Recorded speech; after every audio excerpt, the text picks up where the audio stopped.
Bom, eu quero dizer para vocês que é uma grande alegria para receber aqui nossa consultora canábica, Luna Vargas.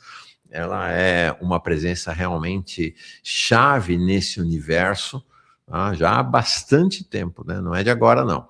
Tá? Ela é educadora, é cientista social, é pesquisadora, é uma especialista no mercado canábico, é fundadora da Inflore. É uma organização que ela fundou para formar profissionais para o mercado da cannabis. E hoje faz formação de gente no mundo inteiro, né? Tá há 10 anos atuando nesse mercado. Já foram mais de 1.000 alunos formados em 24 países e ela se tornou uma referência política também nesse debate sobre a cannabis. Hoje ela tem uma relação muito relevante, né? E de formação dos quadros do MST para o ingresso do MST no mercado canábico. Semana passada nós tivemos esta decisão da Anvisa da regulamentação da cannabis, um passo bastante importante. Lá no meio da foto está pequenininho, não dá para ver, mas está alguém que um ícone, né, da luta da esquerda brasileira, das lutas do povo brasileiro, que é o Eduardo Suplicy, que está com Parkinson, se eu não estou enganado, a Luna vai me ajudar, e que está sendo tratado, está se tratando com cannabis. Luna Vargas, muito bem-vinda, tudo bem? Obrigada pelo convite. Uma alegria estar aqui hoje nessa manhã de 2 de fevereiro, dia de Iemanjá, né? Vamos saudar aí. A gente poderia estar no Rio Vermelho, mas estamos aqui em Brasília, trabalhando em prol aí da nossa revolução.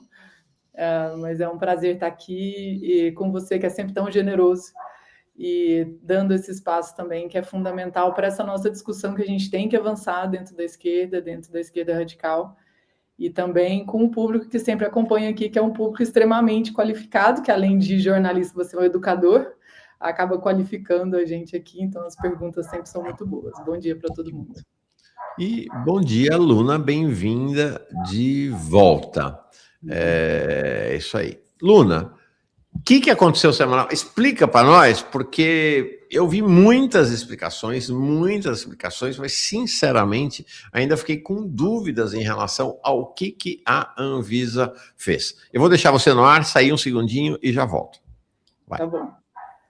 Bom, o que aconteceu na semana passada aqui em Brasília foi uma vitória muito importante para o movimento da cannabis, para a gente que luta aí há tantos anos, para regulamentar o cultivo. Então, é bom explicar, antes de começar a falar do né, os efeitos disso, explicar de onde surgiu, né? Então, em 2024, em novembro de 2024, do nada, como diz na Bahia, do nada, do nadão, de repente o STJ manda a Anvisa regulamentar cannabis a partir de um processo que estava lá no STJ há muitos anos.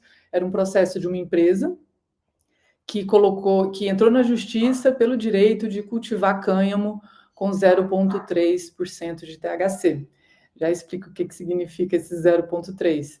Então, a partir disso, a Anvisa, o STJ, quis contemplar, né, quis andar com esse processo, e aí eles obrigaram a Anvisa, né, deram para a Anvisa 6 meses para poder regulamentar cannabis. Regulamentar o cultivo, né, porque a regulamentação da cannabis já existe no Brasil desde 2019, com as associações de pacientes, né, dentro da desobediência civil, desde 2014. E então a Anvisa adiou 6 meses, depois adiou mais 6 meses, e aí nesse meio tempo trocou a direção da Anvisa. Então que isso foi um ponto-chave aí nessa vitória aí que a gente teve nesse momento, que foi a mudança da direção da Anvisa. E aí o Tiago Campos, que é um baiano, né, que é o que Iemanjá mandou aí para poder ajudar a gente, o Tiago Campos pegou isso, um dos novos diretores da Anvisa, então ele pegou para ele essa pauta da cannabis e conseguiu fazer ali, dentro desse escopo que eu expliquei para vocês, assim, o STJ foi muito claro de que seria cânhamo com 0,3%, ele conseguiu aí desdobrar em algumas vitórias para o nosso campo. O que acontece, assim, que eu acho que é importante entender dessa parte da regulamentação agora? Desde 2019, a gente tem uma RDC das farmácias, que a gente chama, que é a 327. Então, a partir dessa RDC, a gente, nas farmácias, desde então, tem produtos de cannabis, produtos de CBD, mas também com THC. Então, isso já é uma realidade no Brasil desde 2019, só que esse IFA sempre foi comprado de fora. Então, normalmente, a primeira farmacêutica que comprava da Inglaterra, em pounds, né? E isso é o mercado, até então, das farmácias no Brasil. São mais de 50 produtos O autorizados que é IFA? O insumo farmacêutico. E aí é até bem interessante essa pergunta, porque o Jones mesmo sempre fala, né, disso, da nossa falta de produção de IFA. A gente foi perdendo com a desindustrialização a capacidade de ter o IFA, né, que é o princípio ativo, basicamente o princípio ativo do remédio. Então, isso a gente sempre importou e a cada vez mais, e hoje as associações de pacientes são basicamente um dos poucos IFAs que são produzidos aqui no Brasil. Então, as associações têm esse papel, né, de fazer esse princípio ativo aí, que é depois diluído nos produtos de cannabis. Então, bom, aí a gente tem essa 327, que é essa regulamentação das farmácias. Então, basicamente, o que aconteceu agora foi a Anvisa regulamentar o cultivo com essa especificidade que o STJ mandou. Então, assim, eu sempre falo que a gente tem que ter vontade de regulamentar, não só regulamentar. Então, não tem vontade de regulamentar, né? Não tem esse desejo da Anvisa falar, nossa, vamos arrumar a questão da cannabis no Brasil. O que a gente tem é eles obedecendo o que o STJ fez dentro desse escopo. Então, o que a gente precisa mais é de vontade política do legislativo nesse momento, né? A partir de agora. E aí, o que aconteceu foi que a Anvisa regulamentou o cultivo para a indústria farmacêutica, então, com esse nível de 0,3, com fim específico para o insumo farmacêutico, né? Então, assim, eles não podem produzir, vender para outra coisa, tem que ser para a indústria farmacêutica. E a gente conseguiu, que essa é a parte da vitória, o que foi super importante, que é a gente conseguir que as associações entrassem. Então, desde que a gente começou a história, né, do modo associativo para a produção de cannabis, principalmente com as mães, né, acho que todos aqui já viram algum vídeo de crianças tendo um ataque de epilepsia e aí colocando cannabis na boca e a criança para na hora. Então, isso foi uma coisa que comoveu a sociedade brasileira em geral, né? Então, assim, por isso que quando a gente consegue que a Anvisa faça o que eles chamam agora de sandbox, que é um ambiente regulatório experimental, eu acho que essa foi uma sacada genial que o Thiago teve dentro desse escopo que eu falei, muito restrito, de criar uma forma ali de transformar, né, o que as associações têm de conhecimento desde 2014, ou seja, tem 12 anos, em um aprendizado regulatório. Então, digamos que eles falaram, estamos abertos aqui a entender o que vocês estão fazendo, e aí a gente faz uma experiência de 5 anos, e depois a gente decide como vai ser a regulamentação para as associações. No caso, a gente ganhou um tempo e um espaço aí de aprendizado junto com a Anvisa, né, o que foi bem positivo. Perfeito. Luna, eu mostrei aqui na sexta-feira, e aí queria que você explicasse para nós, ponto por ponto, esse quadro que foi feito do antes e depois. E aí vou ler cada um dos pontos, isso dá uma detalhada para nós. Primeiro, o cultivo de cannabis. Ele era proibido em âmbito regulatório apenas por decisões judiciais individuais. Agora, ele é autorizado para fins medicinais e científicos, cultivo georreferenciado e fiscalizado. O que mudou, então?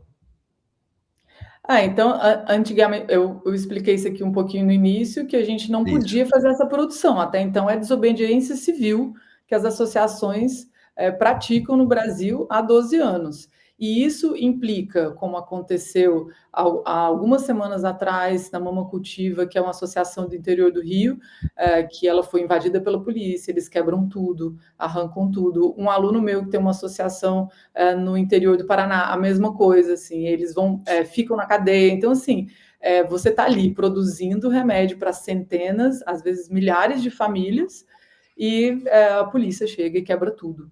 Então, assim, isso eu acho que essa é a mudança que a gente quer ver, né? E no caso, o que foi bem importante que mudou é assim, eu acho que a gente está falando aqui de soberania nacional, no fim das contas. Porque, assim, quando eles lançam uma RDC em 2019 que autoriza para as farmácias, mas não autoriza cultivo, então, no caso, a gente está dependendo de outros países produzir o nosso insumo farmacêutico. E aí, desde essa época, eu já criticava exatamente isso, né? A gente não tem um pingo de soberania nacional. E depois... pode dizer. Não, o Carlos Souza dizendo isso. Então, diante disso, a polícia não vai poder mais invadir as associações, recolher as plantas e causar prejuízo, né? É isso? É o que a gente espera, né? Assim, tá muito cedo, foi na quarta-feira passada, então ainda não saiu toda a resolução, mas o que a gente espera é que, no mínimo, tenha um respeito, já que a gente vai ter, as associações vão ter uma autorização, né? Que eles reconheçam a autorização da Anvisa. Agora, Luna, tá falando das associações. E se eu quiser plantar um pé de maconha na minha casa, eu posso ou não? Olha, segundo o STF, que descriminalizou cannabis no ano 2024 também, você não é considerado, você é descriminalizado, então você não é considerado um traficante se você tem até 6 plantas ou 40 gramas com você. Então, isso é uma resolução aí do STF, que na prática a gente sabe que não vem sendo dessa forma, porque assim, a polícia está ali, ela pode falar, se você tem 40 gramas e alguns saquinhos, você é traficante, ou dependendo da área que você está da cidade ou da cor que você tem, pode considerar um traficante, ainda isso não está resolvido, né? Ou seja, em que pese a decisão do STF, na prática, na realidade, no cotidiano, as polícias e o Ministério Público não têm obedecido a determinação do STF e caem matando em quem está com até 40 gramas e se pega um pezinho de maconha plantado num vaso na sua casa, você pode estar bem complicado, é isso? Assim, o que deu foi uma margem, né? Assim, normalmente eles não vão querer te levar para uma delegacia para fazer todo aquele trâmite, porque como tem essa decisão, então assim, mas como eu te falei, né? Vai depender muito de onde você está, da cor que você tem. Então é importante lembrar disso, que não tá assim, não é determinado que nunca mais ninguém vai poder ir para a cadeia ou tal. Fica ainda à mercê do julgamento da polícia. Ou seja, estamos numa zona cinzenta ainda. Estamos. Nesse caso. Tá, e agora... assim, é bom lembrar essa pergunta que você fez, que obviamente o nosso trabalho é para isso, né? É para que ninguém não seja preso por nenhuma droga, inclusive. Então, hoje, né, Mauro, se descriminalizasse todas as drogas e se realmente fosse cumprir essa determinação aí que as pessoas com pequenas quantidades não seriam criminalizadas, não seriam traficantes, por exemplo, 70% das mulheres sairiam da cadeia hoje. Então, assim, é a principal causa de encarceramento em massa, e 30% dos homens, mas 70% das mulheres. Essa é uma aberração, esse número. Sim. Agora, a decisão da Anvisa não teve esse condão, não teve esse objetivo, não era tema da Anvisa essa coisa individual. Exatamente, é isso que eu estava falando desse escopo inicial, assim, a Anvisa está cumprindo a decisão do STJ, ela não queria fazer isso, ela teve que fazer, ela foi obrigada a fazer, adiou 1 ano e meio, e ela resolveu para a gente da melhor maneira possível, porque o que a gente acreditava é que a gente ia perder para o agro e para a indústria farmacêutica, porque eles ficaram se sentindo perdendo, né? Assim, eles não gostaram. A expectativa de vocês é que no final a regulamentação favorecesse só a indústria farmacêutica e o agro, essa é a grande novidade. A Anvisa, desde sempre, né? A gente, assim, as mães que estavam lá, como da Pepe, a Cidinha também, de São Paulo, são mães que estão ali brigando na Anvisa desde 2012. para poder importar uma seringa com esse IFA, né, que a gente está falando aí, para dar para seus filhos. Então, assim, elas estão lá, e aí, assim, foi até bem emocionante, assim, elas saindo lá da Anvisa, se abraçando, chorando, assim, todo mundo emocionou muito, porque é uma vitória para quem tinha risco de ser presa e que brigou por isso por tantos anos, né? Então, assim, foi muito tardio, na verdade, né? A gente está comemorando, claro, a gente está feliz, mas isso deveria ter sido feito em 2019, pelo menos. Você está em Brasília, né? Semana passada você estava aí, claro, óbvio. Então, pelo que você está dizendo, várias e vários lutadores históricos da luta pela legalização da cannabis estavam presentes em Brasília. Você falou de duas mães, estava o Suplicy também, que é um doce, né? Todo mundo querendo abraçar e beijar o Suplicy, né? Como não, né? A gente se derrete com o Suplicy, e assim, eu aí aproveitando aqui a audiência, né, da galera que é bem militante, se inspirem, gente, no Suplicy, porque assim, ele tá lá com o Parkinson, ele colocou uma ponte, uma coisa no coração esse mês passado, ele torceu o pé, tava de bota, com o pé torcido, ficou com a gente lá, começou 8h30 da manhã, a gente foi preparado com carro de som e tudo, porque a gente já estava achando que ia ser um protesto e sair de lá, né? Até sinalizador a galera levou. Vocês não sabiam o que ia sair, então, mesmo? A gente teve uma prévia na segunda-feira. Tá. Então, na segunda-feira, teve uma coletiva de imprensa com o presidente da Anvisa, que é irmão do Vladimir Safatli, que é uma curiosidade aí hoje, e o Tiago Campos, que é o diretor que tomou essa frente aí da cannabis. Então, a partir dali, a gente sentiu ali, tateou, falou, acho que pode dar. E teve uma articulação política muito feita pelo Suplicy e pela Mônica, que é a companheira dele, uma articulação política. Dia 5 de janeiro, teve uma reunião com Boulos, com as associações e com Boulos aqui em Brasília. Então, essa articulação vem, né, de muito tempo. E o Suplicy reuniu também com o Tiago nessa ocasião aí, no dia 5 de janeiro. Então, a gente tinha, assim, algumas expectativas, mas a gente estava preparado para tudo, né? Então, a gente foi para lá e o Suplicy ficou até a hora que a gente saiu, que era 4h30 da tarde, sem almoçar, tipo, com o pé torcido, lá dentro, sem sair. Então, assim, né, a gente fica assim, pô, tem muita gente de 20 anos, 30 anos, bem aí da coluna e tudo, e não tá ali, né, na militância, então se inspirem no Suplicy, porque ele foi o único parlamentar presente, que é também uma tristeza de ver isso, assim, e ele tem 84 anos, né, gente? Assim, o Suplicy poderia estar em casa descansando na vida dele, sendo um Matarazzo, mas ele está ali na militância com a gente, assim, incansável, assim, incansável. Com certeza é uma inspiração nessa militância aí. Vamos seguir aqui no detalhamento. Olha, eu estou voltando, tem coisas que a aluna até já tocou na apresentação, na fala inicial dela, mas eu estou pegando ponto a ponto. Esse quadro aqui, inclusive, é um quadro que a Anvisa fez, né? Esse aqui que eu estou mostrando, não é isso? Então, ó, o segundo ponto é produção nacional. Você já falou sobre isso, mas vamos voltar. Não permitida, dependência quase total de importação. Permitida com controle sanitário, plantio, extração e fabricação. Isso, então, agora tem duas formas de produção, basicamente, que na verdade, vamos dizer 2,5, porque tem a farmácia também, a farmácia de manipulação também entrou. Então, tem empresas privadas, pela RDC 327 das farmácias, elas vão poder produzir com menos de 0,3. As associações não têm limite de THC. Essa foi uma grande vitória. A gente tinha até aquela faixa que você mostrou, que a gente estava ali, ela está escrita exatamente isso, porque a gente está brigando regulamentação só pode ser com THC. Para tudo. Para tudo. Então, agora vamos falar disso, que me parece que é um tema crucial. Primeiro, diz para nós, diz para quem não conhece, que está chegando aqui nesse debate agora, o que é THC? E por que esse tema do THC é tão crucial e foi tão crucial, e o que aconteceu em relação a esse assunto? Boa. A gente tem na cannabis muitos componentes. Um dos grandes grupos desses componentes são os canabinoides.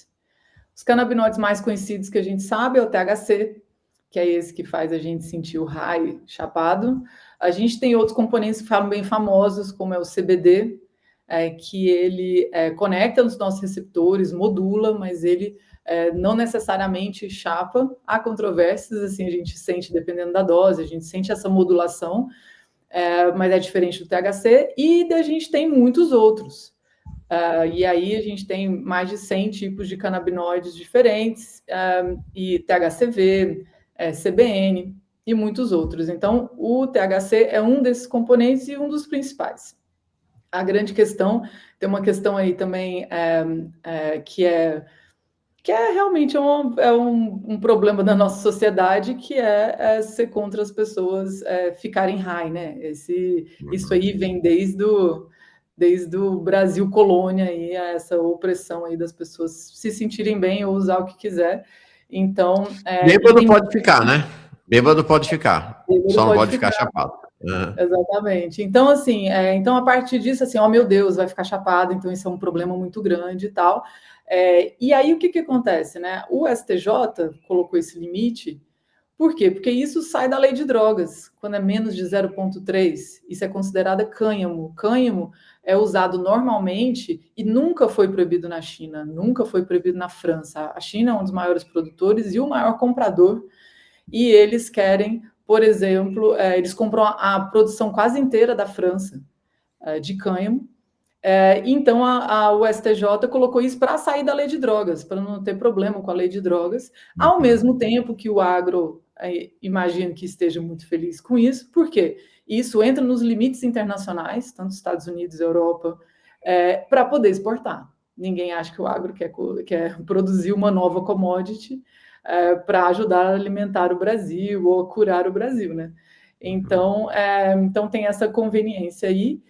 Quem quiser entender mais também sobre esse assunto, eu escrevi um texto que saiu no Outra Saúde sobre esse assunto, da origem desse 0,3 THC. Basicamente, menos de 0,3 é cânhamo, mais de 0,3 é cannabis. Então, um é droga, o outro não é droga. É basicamente isso. Então, esse artigo saiu, então, no Outra Saúde, que é uma seção lá do Outras Palavras, e, por sinal, o Outra Saúde vai ter um quadro aqui, né? Vai ter um programa aqui no Manhã Brasil, começando logo, acho que logo depois do Carnaval, já começa. Está aqui o artigo da aluna, realmente teve grande repercussão, tá? Eu fiz um apanhado, assim, histórico, né? De por que a gente não deveria usar esse 0,3, e porque nós, pesquisadores, a gente fez uma carta que foi enviada à Anvisa no meio de dezembro, acho que foi 12 ou 15 de dezembro, justamente explicando para a Anvisa, eles fizeram um chamamento público, e a gente fez essa carta explicando ponto a ponto de por que não dá para fazer pesquisa com limite de THC. Então, e a gente foi contemplado e escutado lá dentro da Anvisa, e saiu agora uma nova RDC para pesquisa de cannabis, que não inclui esse limite. Então, assim, a gente vive um paradoxo, né? Que não tem evidência científica bastante para falar que cannabis é medicina, que cannabis ajuda.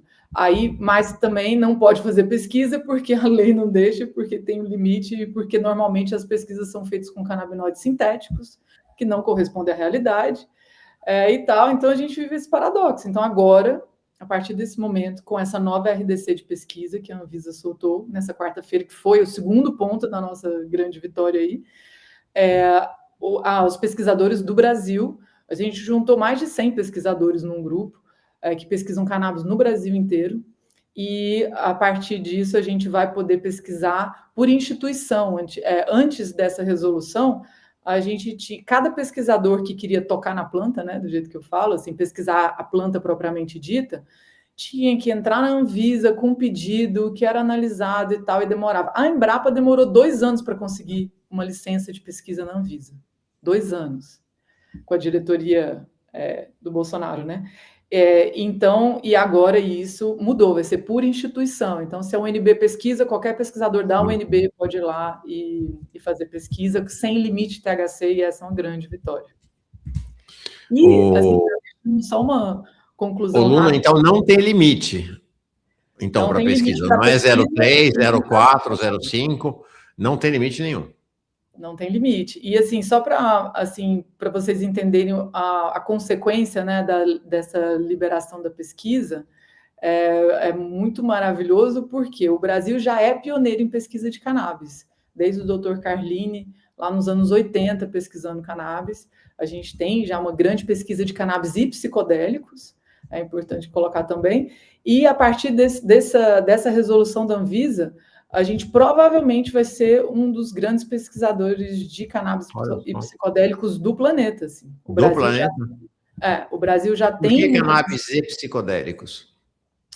Porque, como a gente tem ayahuasca, e a ayahuasca ficou dentro desse escopo religioso, a pesquisa é autorizada, né? Então, a gente tem muita pesquisa com psicodélicos, assim, principalmente a ayahuasca aqui no Brasil. A UFRN é um grande polo de pesquisa de psicodélicos, Jurema, ayahuasca, LSD, Unicamp, pesquisa LSD.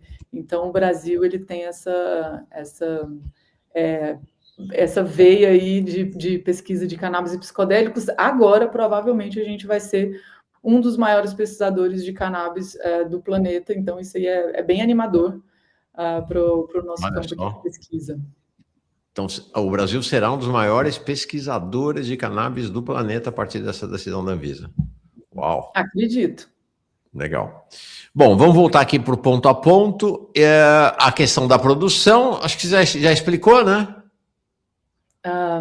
Produção nacional, isso, plantio, extração e fabricação. É importante dizer aí que dentro desse escopo, que aí eu acho que tem também essa questão do 0,3, né? Desde as experiências que a gente tem na América do Norte, as experiências que a gente tem na Europa, que colocaram esse limite de 0,3, deram errado. Então, assim, nos Estados Unidos, porque assim, a gente é meio autocentrado, né, achando que a planta faz um componente para poder a gente se sentir bem, para curar a gente, mas não, a cannabis ela produz canabinoides para proteger ela mesma, e normalmente do sol. Então, quanto mais incidência do sol, é basicamente um filtro solar. O THC é tipo um filtro solar para cannabis. Então, basicamente, quanto mais sol, mais alto teor de THC. Se a gente for plantar o que a gente chama, né, dessa plantação aberta no campo, é basicamente impossível plantar 0,3 no Brasil. Então, a estrutura necessária, e aí vem essa delimitação, né, que assim, não é proibido cultivar, mas quem é que vai cultivar? É quem tem dinheiro para fazer uma estufa com ar-condicionado, super controlado, e isso vai impedir, assim, tende ao monopólio, porque, assim, vão ser autorização de 3 empresas, 2 empresas que vão conseguir se adequar a tudo isso, esse grau farmacêutico que eles exigem, para poder fazer esse insumo. Então, por isso que a gente estava já tão pessimista com a Anvisa, porque, assim, nenhuma associação de pacientes tem dinheiro, investimento e a capacidade de fazer esse tipo de produção. Perfeito. Legal. Vamos lá, voltando. Importação permitida, produtos acabados, alto custo e burocracia, ela foi mantida, mas com estímulo à produção nacional. Acho que você já tinha falado, né? Só falar Fala, não sei por se a gente favor, por favor. não, porque isso é a resolução 660, que a Anvisa, em 2022, como era muito caro na farmácia, a farmácia reinava, né? Então, e as associações ali na desobediência. Então, um produto de cannabis, um vidrinho pequenininho de 30 ml, custava R$ 2.500. E hoje ele custa 200 na farmácia. Então, nada como competição dentro do capitalismo, né? Então, o que aconteceu? As farmácias, a indústria farmacêutica, queria que acabasse com a 660, porque, obviamente, eles não querem competição internacional aqui no Brasil. E essas importações. Então, o lobby inteiro da indústria farmacêutica é para acabar com a importação, acabar com as associações, e acabar também com as farmácias de manipulação, que eles não querem nem essa competição, nem das próprias farmácias de manipulação. E aí foi aí, por isso que eles ficaram tão tristes aí com essa nova resolução da Anvisa, porque eles vão ter competiçãozinha. Olha só. Que derrota, hein? Impressionante. Ó, pesquisa científica, acho que você falou bastante, mas se quiser acrescentar, ela era permitida com forte restrição, burocracia elevada, e agora ela é regulamentada com incentivo a pesquisas clínicas e agronômicas. É isso, eu acho que eu já falei um pouquinho Já dessa falou parte de bastante disso, pesquisa. né? Associação de pacientes, atuação baseada em decisões judiciais, antes, né? Antes e depois, sem norma sanitária clara. Agora, reconhecidas e reguladas, regras sanitárias e jurídicas definidas. O que ficou entendido ali? A gente ainda não tem todos os detalhes, porque como foi semana passada, ainda não saiu, não foi publicada toda essa resolução, né? Pode ter alguma alteração e a gente não tem cada regra. Mas eu costumo brincar assim que muitas vezes a gente sente saudade desse tempo aqui, porque quando começa a colocar todas as regras, tudo que tem que seguir, tira muitas associações do páreo, né? Porque assim, até agora as pessoas podem, as associações fazem, elas decidem do jeito que elas querem fazer. Agora a Anvisa vai falar, ó, não, tem que seguir isso aqui, tem que ter um farmacêutico, tem que ter um agrônomo, tem que ter. Então, isso vai encarecendo, vai dificultando aí as operações das pequenas. Mas a Anvisa, ela está, até aparentemente, aberta a esse diálogo e querendo entender que o grupo das associações no Brasil, são mais de 300 associações no Brasil, é bem heterogêneo. Então, vai desde associações que conseguem ter um laboratório caro, assim, de 1 milhão, 2 milhões de reais, até as associações que fazem na panela na cozinha. Então, e umas que atendem 200 pessoas, 10 pessoas, e outras que atendem 30 mil pessoas. Então, é bem heterogêneo, e é importante entender isso, porque eles vão colocar, essa faz parte do diálogo, como vai ser para uma pequena, como vai ser para uma grande. Legal. Vamos lá, próximo ponto, senhora Luna. Segurança jurídica baixa. Segurança jurídica era baixa, com risco de criminalização, e agora ela é alta, com atuação amparada por norma sanitária. É isso que a gente espera, né? Que quem produza cannabis possa ter o mínimo de segurança jurídica, não ir para a cadeia e não ter todo o investimento que eles fazem na produção ser quebrado, né? Assim, a polícia, ela tem um requinte da crueldade, que não é nem aprender ou nem lacrar, é destruir, quebrar, chutar, quebrar tudo. Então, deixa eu te falar. Outro ponto, a gente já falou sobre ele, né? Autocultivo individual, apenas por decisão judicial e não autorizado pela proposta. Não é que não autorizado, não foi tema da proposta, né?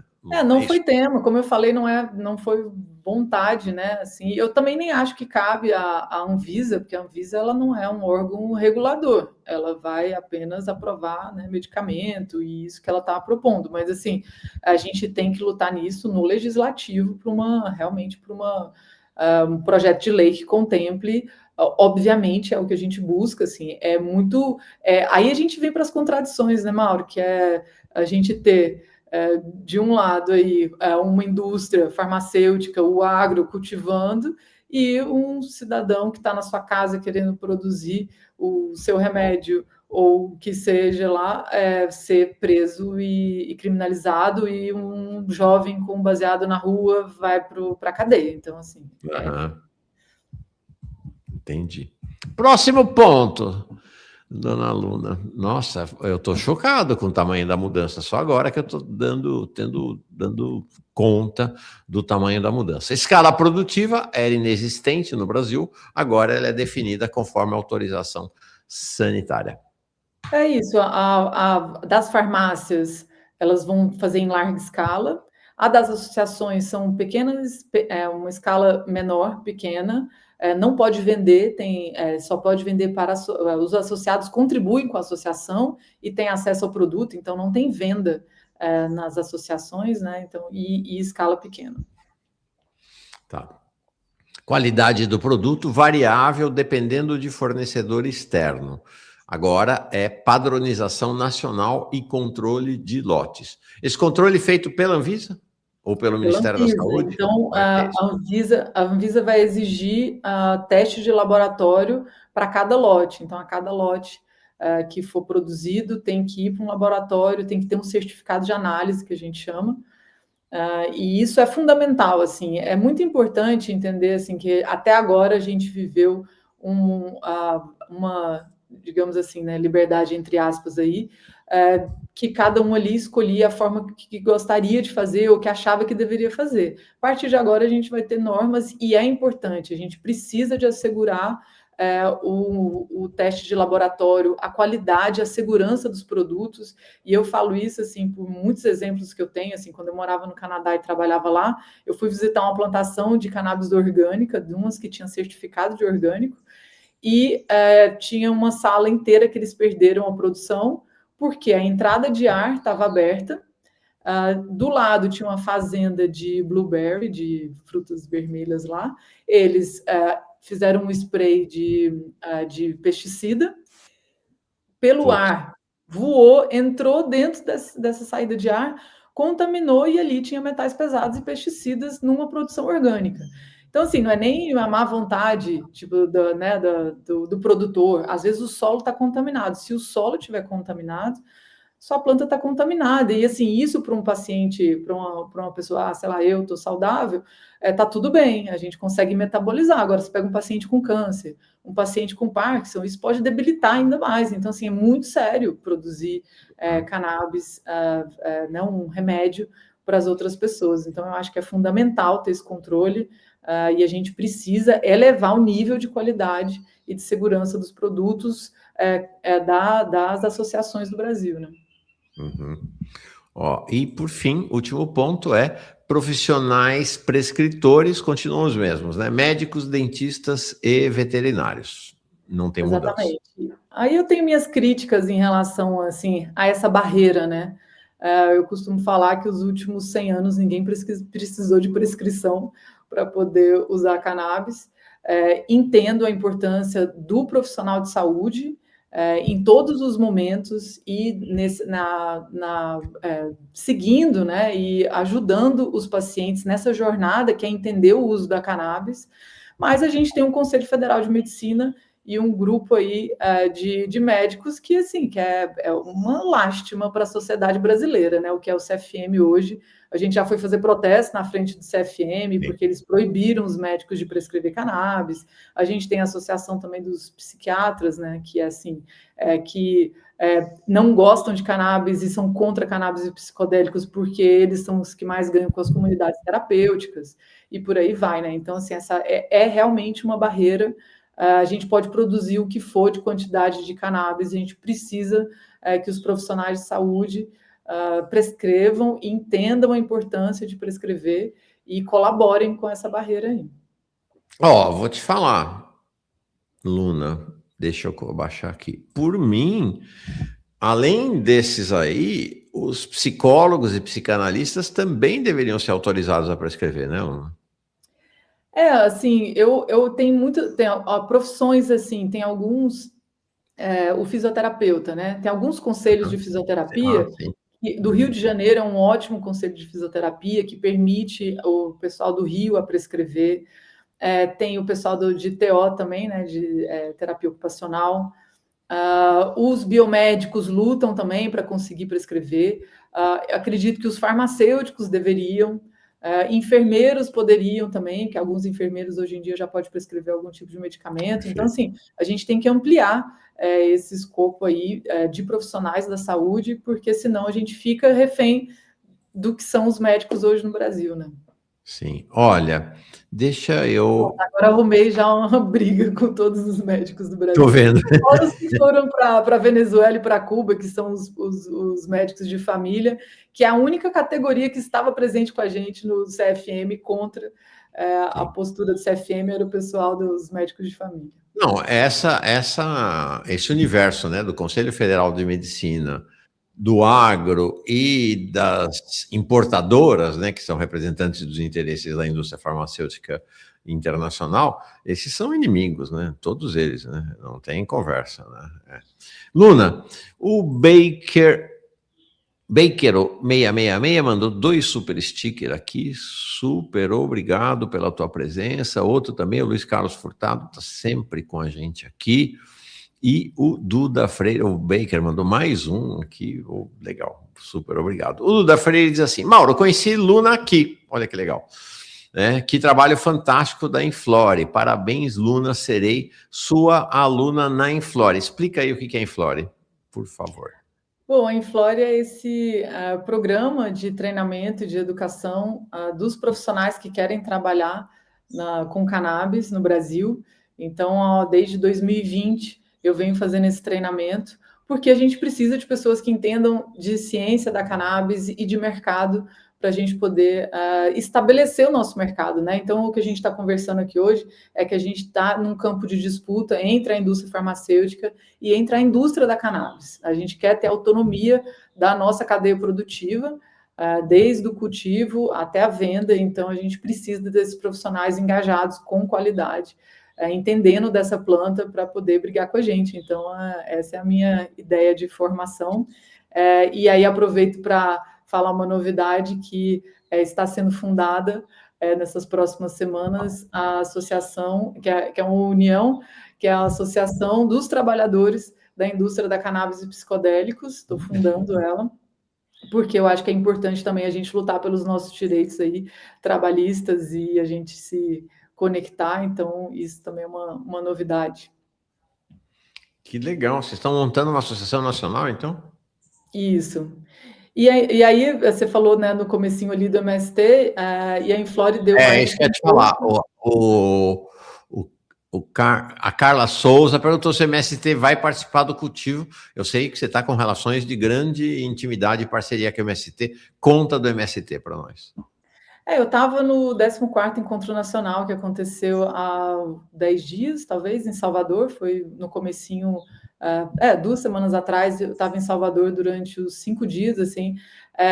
Desde agosto, a gente tem a primeira turma de formação dos educadores canábicos do MST. É importante dizer que eles já têm essa iniciativa desde 2019, 18, 19, quando eles começaram a enviar pessoas para a Colômbia para poder pesquisar isso, como é que seria. E a gente tem hoje 2 associações formalizadas de produção de cannabis do MST, uma na Paraíba e uma em Pernambuco. Olha só. E você é uma consultora do MST hoje? Já não? Eu, digamos assim, estou, assim, na verdade, vendo um desespero, né? Assim, quando saiu essa resolução, assim, vai liberar cultivo para o agro, produzir para a indústria farmacêutica, desespera a gente, né? Você fala, pô, a gente militou meia vida para poder abrir o caminho para o agro, para a indústria farmacêutica. Então, foi nesse momento que eu entrei em contato com a MST, oferecendo essa formação, porque, para mim, assim, é impossível a gente não pensar na questão fundiária, tipo assim, como é que a gente vai legalizar uma nova commodity, falar de produção e não pensar na agricultura familiar e não questionar a questão fundiária do Brasil? Eu acho que cannabis, em vários aspectos, serve justamente para isso, para a gente poder, a gente ver essas contradições que a gente tem dentro do capital e a gente... mais uma vez, né, fora todas as outras da questão fundiária, mas assim, como a gente legaliza uma planta como é a cannabis, sem falar de questão fundiária.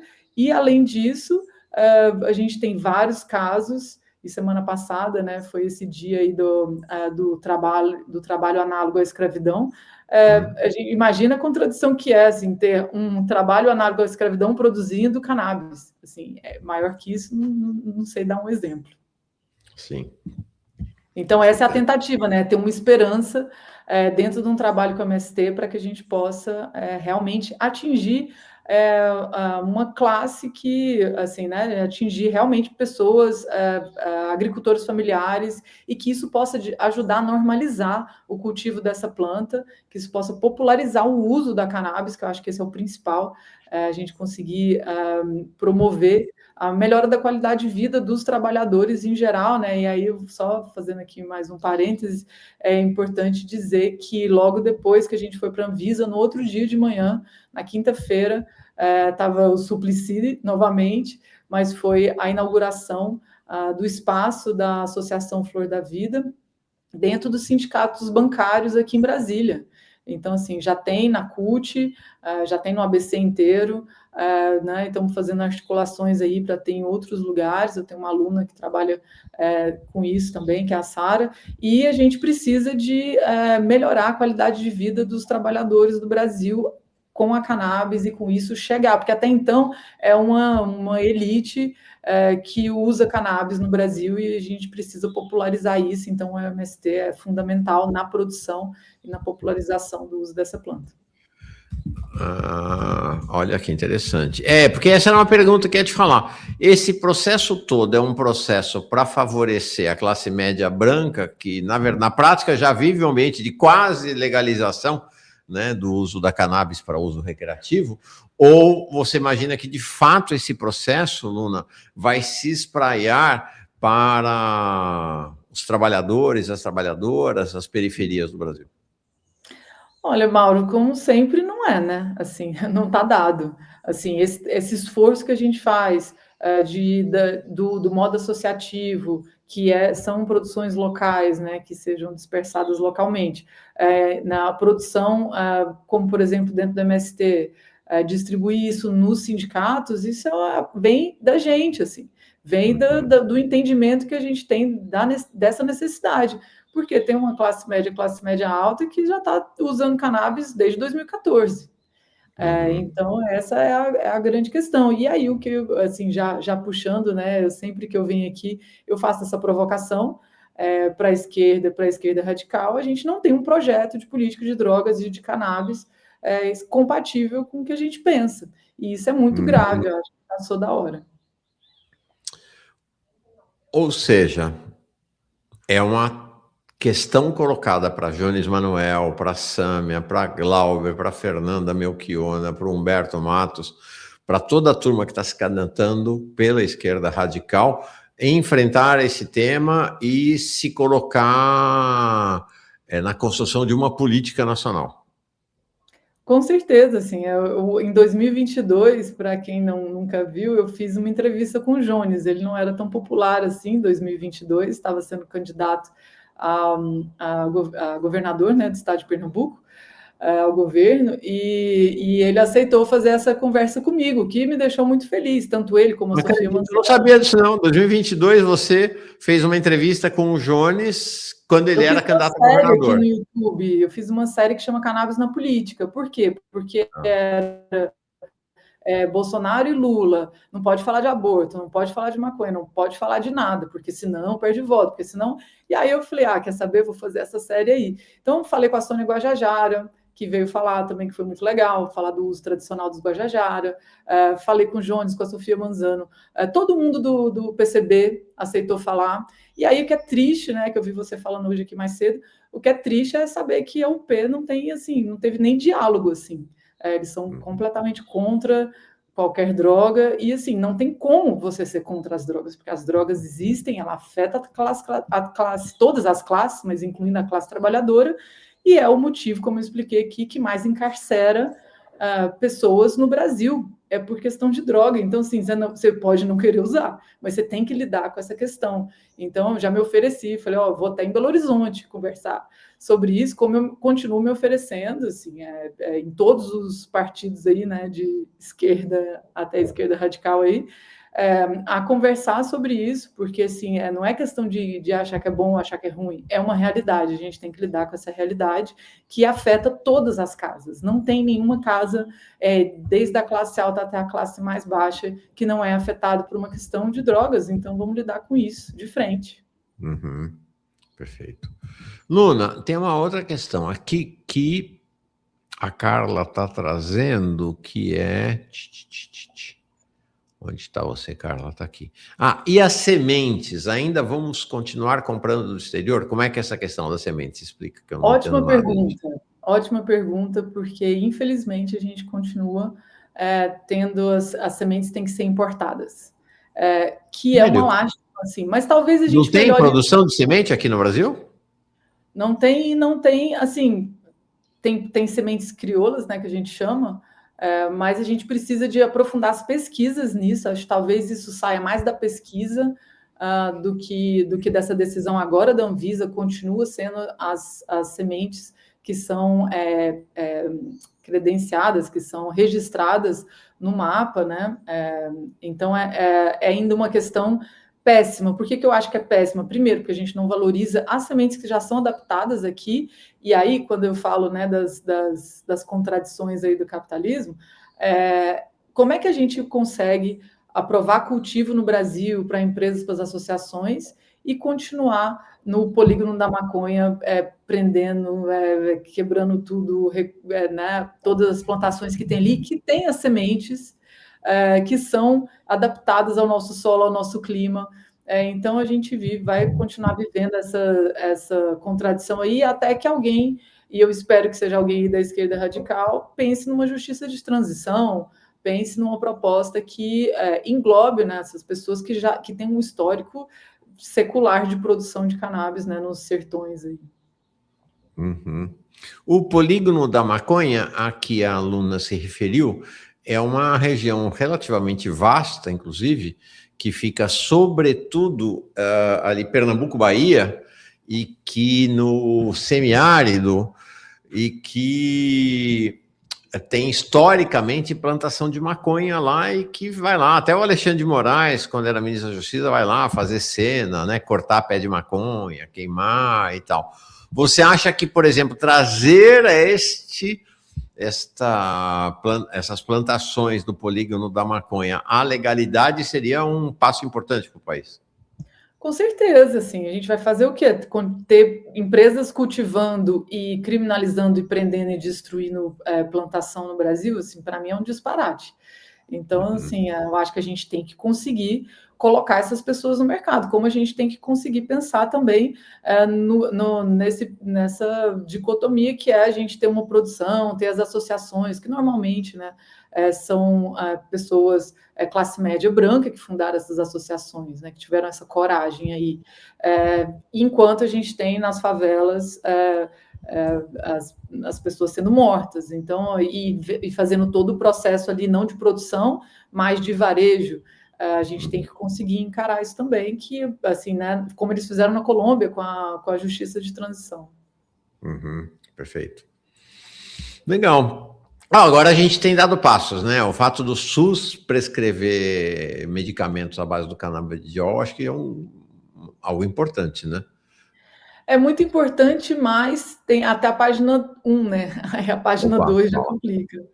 Então, assim, a página 2 que a gente tem é que, primeiro, já puxando aí também a orelha do nosso campo, que é a maioria das propostas de cannabis para o SUS vem da direita.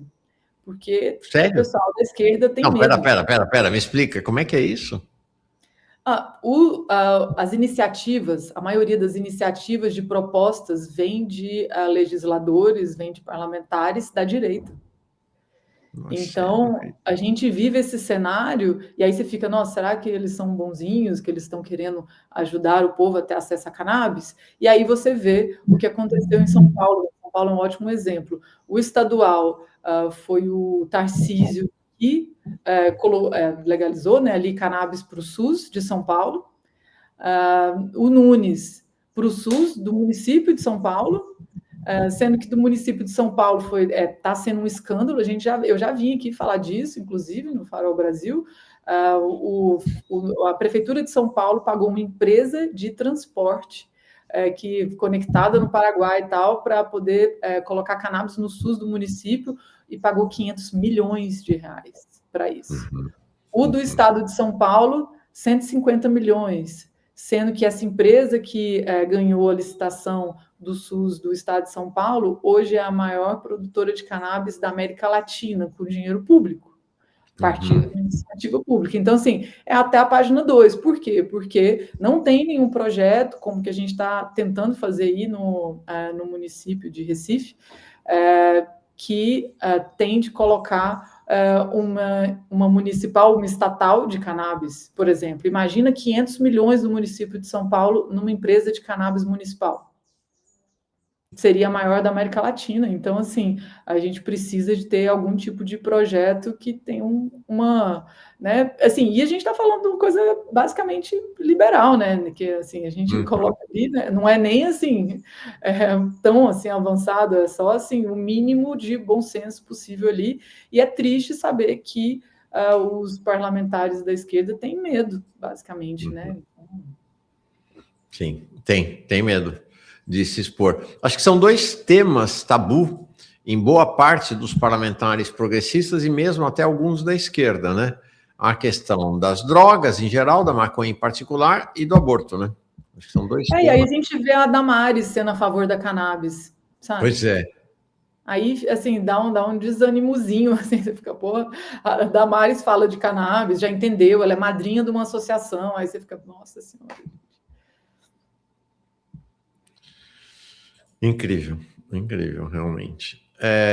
Luna, agora deixa eu te perguntar uma questão que sempre aparece. Bom, primeiro saudando o Claudinei Santos, vou aproveitar esse finzinho da nossa conversa para fazer uma consulta com a doutora Luna. Luna, você é a favor da legalização da cannabis e de todas as drogas? Com Ou você certeza. tem restrição para alguma? Zero restrição. Eu sou a LSD, favor né, os psicodélicos todos, cocaína, de qual a sua heroína. visão? Fala. Assim, a gente, né, como um antiproibicionista nesse campo, é muito importante as pessoas entenderem que ser a favor da descriminalização é evitar que as pessoas sejam encarceradas em massa por conta disso.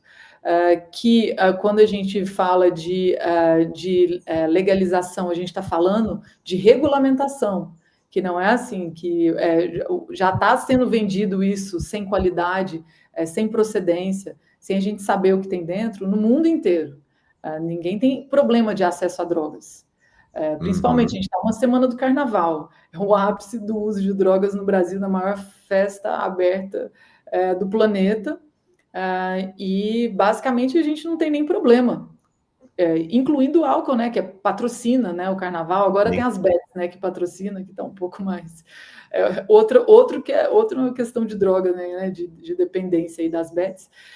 Mas tudo isso para dizer que assim a gente tem dados, estatísticas e experiência para poder falar da necessidade de regulamentar e de dar segurança para quem resolve fazer a escolha do uso de alguma substância. Então, assim, a gente viveu aqui o caso do metanol, né, que foi um problema, várias pessoas morreram. Isso é uma substância regulamentada que foi adulterada e a gente teve esse tanto de morte.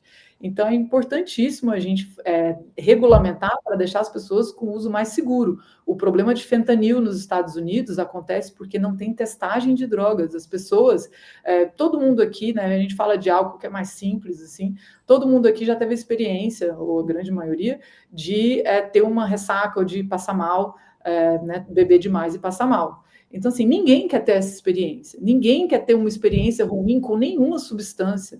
E é por isso que a gente precisa de educação e de saber o que tem dentro. Uma coisa é você beber um litro de cerveja, e todo mundo aqui consegue beber um litro de cerveja tranquilo. Agora, se a gente acha que aquilo ali é cerveja, na verdade é uma vodka, um litro de vodka, todo mundo passa muito mal.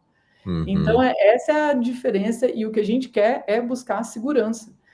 O que a gente luta é para que as pessoas tenham a qualidade possível de substância e segurança, e que isso não seja usada, né? Eu estou falando sempre isso, que a gente não tem como ser anti-imperialista sem ser antiproibicionista, porque toda a história da Venezuela, todas as ideias aí de invasão da Colômbia e tudo, é por questão de drogas. Então, assim, a partir do momento que isso não está no caminho, tá bom, a gente regulamentou cocaína, heroína, tal, você vai fazer o que aqui? Então, assim, eu acho que a gente precisa de ter esse pensamento aí e entender que cada um tem uma questão de segurança sanitária, a gente conseguir ter controle dessas substâncias e limitar. Lá no Canadá, por exemplo, cannabis, eu trabalhava numa loja lá, né? Adolescentes, né? Já adulto ali, 19 anos, a partir dos 19 você pode entrar num dispensário, receber uma informação boa e comprar um produto testado em laboratório e com qualidade. Então, assim, eu recebia muitos adolescentes lá, adolescentes de 19 anos, que fez aniversário e que ia lá pela primeira vez, e eles podiam ter uma informação, que era eu ali falando, olha, dose funciona assim, esse produto aqui não é tão forte, então use esse que é mais fraco, é a sua primeira vez, você pode sentir isso, se você sentir isso, você faz isso. Então, assim, esse é o cenário que a gente quer ver, né, para qualquer uso de qualquer substância. Muito legal. E essa tua ideia, claro, não é tua, não é original tua, mas acho que você expressa muito bem essa ideia. Bom, se você quer de fato ser um ou uma anti-imperialista consequente, é preciso também ser antiproibicionista. Se você quer ser um antiproibicionista consequente, é preciso ser também anti-imperialista. Né? É isso. Acho que é isso aí. Luna Vargas, nossa consultora canábica, aqui realmente uma aula de importantíssima decisão da Anvisa, em que pese, claro, limitações, mas é um passo importante que está se dando para o mercado de cannabis e para a população brasileira, inclusive. Obrigadão, Luna. Boa semana para ti. Obrigada, Mauro, eu que agradeço esse papo, sempre aí com essas provocações, porque a gente precisa de vontade política, a gente precisa de coragem do legislativo para poder fazer um PL, né, um projeto de lei que contemple tudo isso que a gente conversou aqui, e eu venho escrevendo e falando sobre isso há um tempo, da necessidade da gente fazer uma legalização popular. Então, esse é o nosso norte, que a gente consiga fazer uma legalização popular e melhorar a qualidade de vida de todos os trabalhadores e de todos os brasileiros. Obrigada, boa semana para todos. Legal, que bom, boa semana. Beijão.